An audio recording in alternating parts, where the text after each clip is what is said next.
పశ్చిమ గోదావరి జిల్లాలో కొంతకాలంగా రొయ్యల సాగులో నష్టపోతున్న రైతులు తెల్ల సందువ సాగుపై దృష్టి సారించారు. దొంగపిండి గ్రామానికి చెందిన రొయ్య రైతులు తెల్ల సందువ సాగును ప్రారంభించారు. గతంలో టైగర్, వనామీ రొయ్య సాగు చేసేవారు. ఈ సాగు వల్ల జరిగే నష్టాలను భరించలేని రైతులు ఎప్పటికప్పుడు కొత్త పంట సాగుపై దృష్టి సారిస్తున్నారు. దొంగపిండి గ్రామానికి చెందిన తిరుమాని ధనుంజయ అనే రైతు 4 నెలల క్రిందట తెల్ల సందువ సీడ్ను తీసుకువచ్చి సాగు ప్రారంభించారు. ఈ సాగుకు 6 నెలల సమయం పడుతుందని, అర కేజీ నుంచి కేజీ వరకు సందువ పెరుగుతుందని Vizag ICAR central marine fisheries డాక్టర్లు శేఖర్, డాక్టర్ జో చెబుతున్నారు. అయితే రైతు ధనుంజయ 4 నెలల అనంతరం ఈరోజు చెరువులో సందువ సాగును పరిశీలించగా ఒక్కొక్క చేప 400 గ్రాముల వరకు పెరిగింది. రొయ్యల వల్ల నష్టపోతున్న రైతులు భవిష్యత్తులో ఈ సందువ సాగుపై కూడా దృష్టి సారించాలని రైతులు కోరుతున్నారు.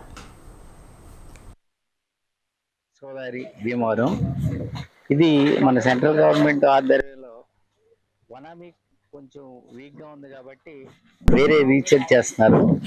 మన central marine fisheries research institute వైజాగ్లో ఉంది. వాళ్ళు వైభవ్ హ్యాచరీస్ తుని కపిల్ వారి ద్వారా మా చెరువులో ఫస్ట్ టైం వేశారు వెస్ట్ గోదావరిలో. ఇది 6 months క్రాప్ అండి. 6 monthsకి అర కేజీ నుంచి కేజీ వస్తుంది సైజు. ప్రస్తుతం మేము ఇది 4వ రన్ అవుతుంది. ఇప్పుడు మాది చాలా ప్రోత్సాహంగా ఉంది.